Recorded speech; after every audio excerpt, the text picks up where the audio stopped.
ഇന്നും സഭ പ്രക്ഷുബ്ധമാകും. പാർലമെന്റിൽ അമിത്ഷാ സഭയിൽ എത്തണമെന്നാവശ്യപ്പെട്ട് പ്രതിപക്ഷം പ്രതിഷേധം വീണ്ടും ശക്തമാക്കും. വർഷകാല സമ്മേളനം ആരംഭിച്ച ജൂലൈ 20 മുതൽ ഇതുവരെ തുടർച്ചയായി 15 ദിവസങ്ങളിലും അമിത്ഷാ സഭാ നടപടികളിൽ പങ്കെടുത്തിട്ടില്ല. വിദ്യാർത്ഥികൾക്കെതിരായ പോലീസ് മർദ്ദനവും അയോധ്യ സംഭാവന കൊള്ള തുടങ്ങിയ വിഷയങ്ങളിൽ അമിത്ഷാ മറുപടി പറയണമെന്നാണ് പ്രതിപക്ഷത്തിന്റെ ആവശ്യം. അതേസമയം ഇന്ന് അമിത്ഷാ സഭയിലേക്ക് എത്തിയേക്കുമെന്ന സൂചനയുമുണ്ട്. കേരളത്തിന്റെ പേര് മാറ്റുന്ന ബില്ലടക്കം 4 ബില്ലുകൾ ലിസ്റ്റ് ചെയ്തതിൽ 2 എണ്ണം അവതരിപ്പിക്കേണ്ടത് അമിത്ഷായാണ്. ഇപ്പോൾ വിവരങ്ങളുമായി വിഷ്ണു തലവൂർ കൂടി ദില്ലിയിൽ നിന്ന് ചേരുന്നുണ്ട്.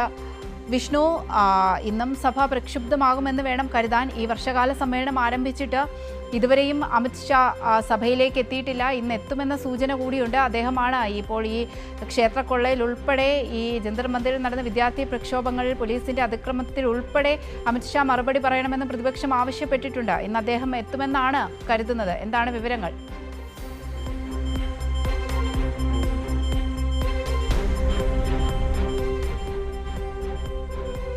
അവധിക്ക് എന്തായാലും പാർലമെന്റിന്റെ വർഷകാല സമ്മേളനം ആരംഭിച്ച് കഴിഞ്ഞ 15 ദിവസമായിട്ടും അമിത്ഷാ ഇതുവരെ സഭാ നടപടികളിൽ പങ്കെടുക്കാൻ തയ്യാറായിട്ടില്ല. പാർലമെന്റിൽ അമിത്ഷാ തന്റെ ഓഫീസിൽ വരുന്നുണ്ട്, പക്ഷേ അതിനപ്പുറത്തേക്ക് അമിത്ഷാ സഭാ നടപടികളിൽ പങ്കെടുക്കുന്നില്ല. പക്ഷേ പ്രതിപക്ഷം അതിശക്തമായിട്ടുള്ള പ്രതിഷേധം തന്നെയാണ് അമിത്ഷായ്ക്കെതിരെ ഇരു സഭകളിലും സഭയ്ക്ക് പുറത്തും ഉയർത്തുന്നത്.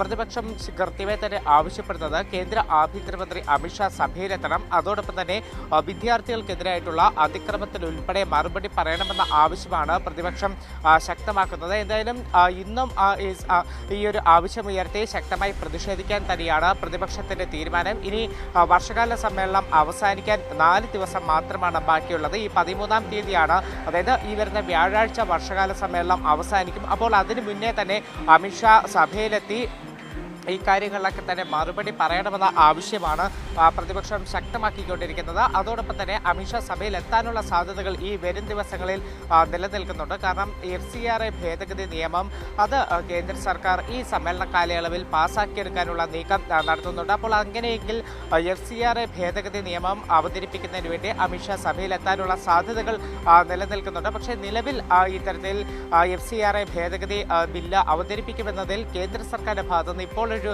മൗനം തുടരുന്നുണ്ട്. ഏതായാലും ഇന്നത്തെ രാജ്യസഭ ലോക്സഭാ നടപടികളിൽ ബില്ല് ലിസ്റ്റ് ചെയ്തിട്ടില്ല. ഇനി വരുന്ന ദിവസങ്ങളിൽ ഒരുപക്ഷെ ലിസ്റ്റ് ചെയ്യാനുള്ള സാധ്യതയുണ്ട്. ഈ സാധ്യത മുൻനിർത്തിക്കൊണ്ട് കോൺഗ്രസ് ഉൾപ്പെടെയുള്ള പാർട്ടികൾ അടുത്ത 3 ദിവസം MP-മാരൊക്കെ തന്നെ സഭയിൽ ഉണ്ടാകണമെന്ന് ആവശ്യപ്പെട്ടുകൊണ്ട് വിപ്പ് നൽകിയൊരു സാഹചര്യമുണ്ട്. ഏതായാലും അത്തരത്തിൽ പോലും അമിത്ഷാ സഭയിലേക്ക് എത്തുകയാണെങ്കിൽ വലിയ തലത്തിലുള്ള പ്രതിഷേധം തീർക്കാൻ തന്നെയാണ് പ്രതിപക്ഷത്തിന്റെ തീരുമാനം. എന്തായാലും ഇന്നും തുടർച്ചയായിട്ടുള്ള 16-ാമത്തെ ദിവസവും അമിത്ഷാ സഭയിലെത്തണമെന്ന് ആവശ്യപ്പെട്ടുകൊണ്ടും ഇത്തരത്തിൽ വിദ്യാർത്ഥികൾക്കെതിരായിട്ടുള്ള അതിക്രമത്തിൽ മറുപടി പറയണം, അയോധ്യ രാമക്ഷേത്ര കൊള്ള ഉൾപ്പെടെയുള്ള വിഷയങ്ങളിൽ രാജ്യസഭയും ലോക്സഭയും ഇന്നും പ്രക്ഷുബ്ധമാകും. അവന്തിക. വിഷ്ണു, എന്തുകൊണ്ട് അമിത്ഷാ സഭാ നടപടികളിൽ പങ്കെടുക്കുന്നില്ല എന്നൊരു ചോദ്യം വലിയ രീതിയിൽ ഉയർന്നു വരുന്നുണ്ട്. ഒരുപക്ഷെ ഈ ചോദ്യങ്ങൾക്കൊക്കെ മറുപടി നൽകേണ്ടി വരും എന്നുള്ളത് കൊണ്ടാണോ അദ്ദേഹം ഈ സഭാ നടപടികളിൽ നിന്ന് ഒഴിഞ്ഞു മാറി നിൽക്കുന്നത്?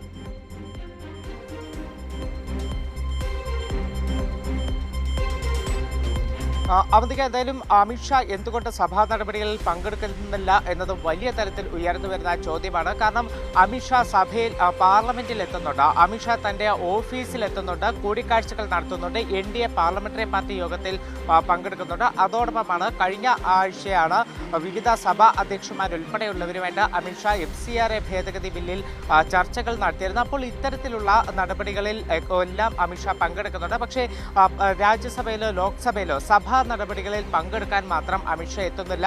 ഇരു സഭകളിലും അമിത്ഷാ അവതരിപ്പിക്കേണ്ടിയിരുന്ന ജനന മരണ ഭേദഗതി രജിസ്ട്രേഷൻ ഭേദഗതി ബില്ല് പോലും അമിത്ഷായുടെ അഭാവത്തിൽ സഹമന്ത്രി സഭയിൽ അവതരിപ്പിച്ചൊരു സാഹചര്യമുണ്ട്. ഏതായാലും ഇതൊക്കെ തന്നെയാണ് വലിയ ചോദ്യങ്ങളിലേക്ക് വഴിവെക്കുന്നത്. എന്തുകൊണ്ടാണ് അമിത്ഷാ സഭയിലേക്ക് എത്താത്തത്? സഭയിലെത്തിക്കഴിഞ്ഞാൽ സ്വാഭാവികമായിട്ടും വിദ്യാർത്ഥികൾക്കെതിരായിട്ടുള്ള അതിക്രമം, അതിൽ തന്നെ ഏറ്റവും പ്രധാനം വിദ്യാർത്ഥികൾക്കെതിരെ പെല്ലറ്റ് ഗൺ ഉൾപ്പെടെ ഉപയോഗിച്ച ഒരു സാഹചര്യം നമുക്ക് മുന്നിലുണ്ട്. ഇതിലുൾപ്പെടെ അമിത്ഷാ മറുപടി പറയണമെന്ന ആവശ്യമാണ് പ്രതിപക്ഷം മുന്നോട്ട് വയ്ക്കുന്നത്. എന്തായാലും മോദി സർക്കാരിനെ സംബന്ധിച്ച് ഇത്രത്തോളം പ്രതിരോധത്തിലായ മറ്റൊരു സഭാ സമ്മേളനം ഇതുവരെ ഉണ്ടായിട്ടില്ല എന്ന് നമുക്ക് നിസ്സംശയം പറയാൻ കഴിയും. അവന്തിക.